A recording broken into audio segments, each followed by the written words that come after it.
Welcome to Sheena Says, a podcast about wellness, parenting, and real stories. Hi everyone, welcome back to Sheena Says. Today we are discussing diabetes. So diabetes, what is that? There's diabetes 1 and there's diabetes 2. Diabetes 1 is with insulin dependence, which means the body is not producing insulin at all, and that is required. That is a hard line. We do require insulin in our body, and it is an autoimmune disease and is usually onset as childhood or teen, and it is not reversible normally. It can be treated with insulin injections and a few other ways, but that is diabetes 1 when you are actually taking insulin and you are dependent on it.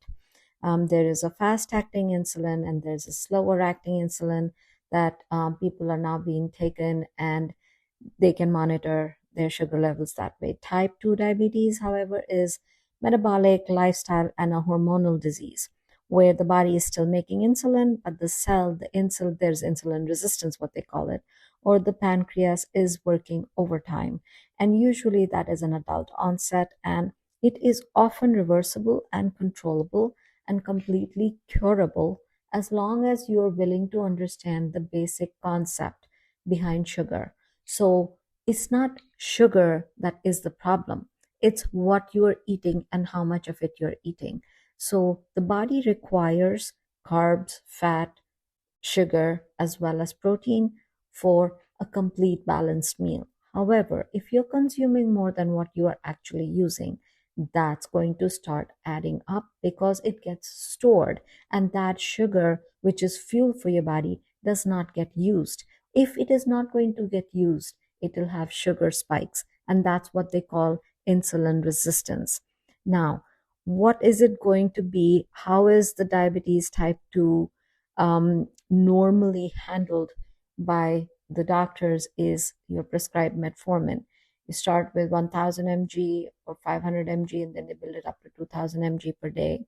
And it has metformin is being prescribed very, very hugely.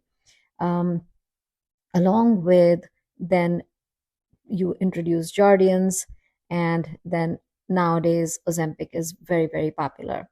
So let's get into it. What is happening with metformin? Metformin is used really as an insulin sensitizer, so it lowers the liver glucose output, it improves the insulin sensitivity, and reduces the gut glucose absorption.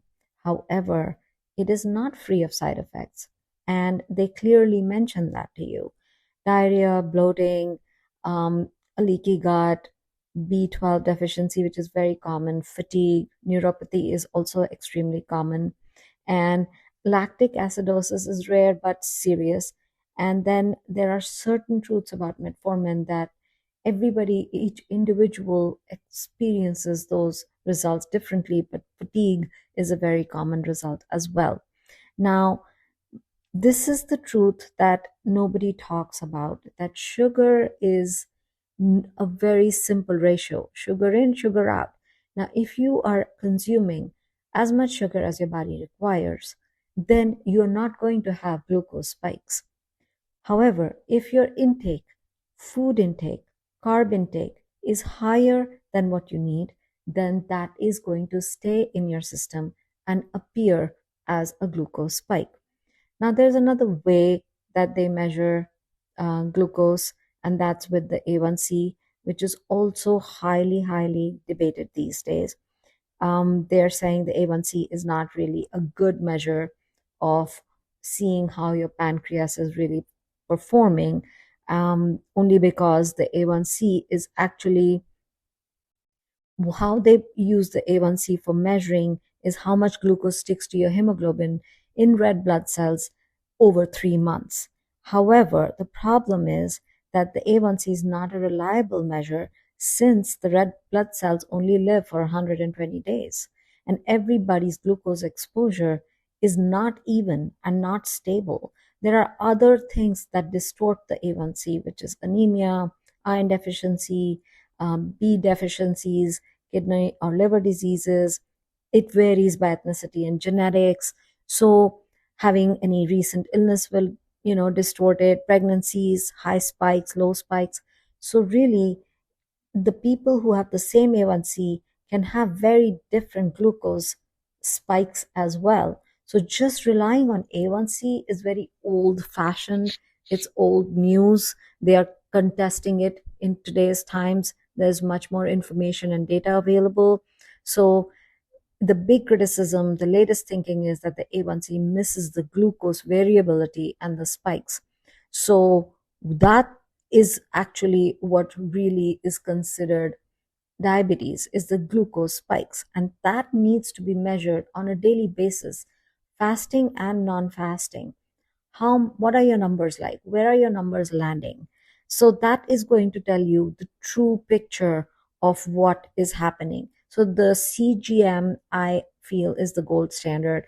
It's continuous glucose monitoring. It gives you real-time data as to when you've eaten food, how fast it rises, when you're fasting, where your glucose is landing.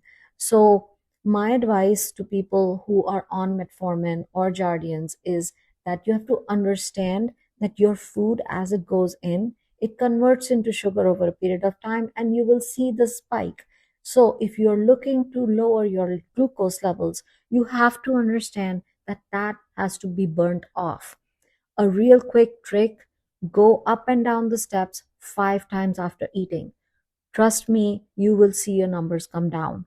If you do this after every meal, you will understand that the glucose is used as fuel, and fuel, if you use it up, does not stay in your system. If your numbers come down, then you're good. If your numbers are not coming down, that means you need to exercise portion control, especially with your carbs. Cut them out at nighttime completely.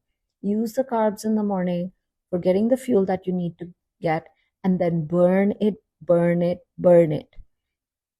Now, let's talk about, Jardiance. Jardiance is another one that everybody, the doctors like to prescribe. And this is a SGLT2 inhibitor. What it does is it forces kidneys to dump sugar into urine. This creates huge side effects like chronic UTIs, yeast infections, dehydration, kidney strain, electrolyte imbalance, and it can increase the risk of amputations. That's a class warning that comes with the black box. So I am telling you that the right way to manage sugar is to burn it, eat only as much as your body needs, and then not go further. Now let's talk about Ozempic, that's so popular. Recently, there have been 110 class action suits filed against Ozempic and the pharma Lilly. Why? Because these people's side effects have led to blindness, has led to huge digestive discomforts. So these are all drugs that you can use temporarily if you really need to, if your situation requires it. Discuss it with your doctors and see where you land. But be aware of the seriousness of the side effects. Be aware that these are things that you can use temporarily, but don't step into it long term. Long term, try to take control of it on your own, with your lifestyle, with your choices, with working out, with eating right. A great supplement for sugar is berberine. You can definitely add that supplement into your diet. Pair it with a CoQ10, and a berberine will help lower your sugar insulin resistance. However, keep in mind that you need to discuss these options with your doctors or get professional help with your local homeopath, who would be able to guide you and lead you with your personal intake of food, as well as what your personal supplements that you require are. And even if you're on metformin or Jardiance, and even if you're on Ozempic, changing your lifestyle is key to managing your health and living well. So discuss your options, see what you can do about it. And in the next episode, I will definitely walk you through one of my success stories where I was able to get somebody off of metformin completely. Thank you for listening. Until next time. Thank you for listening to Sheena Says, and for more info, please visit yourhomeopathy.com.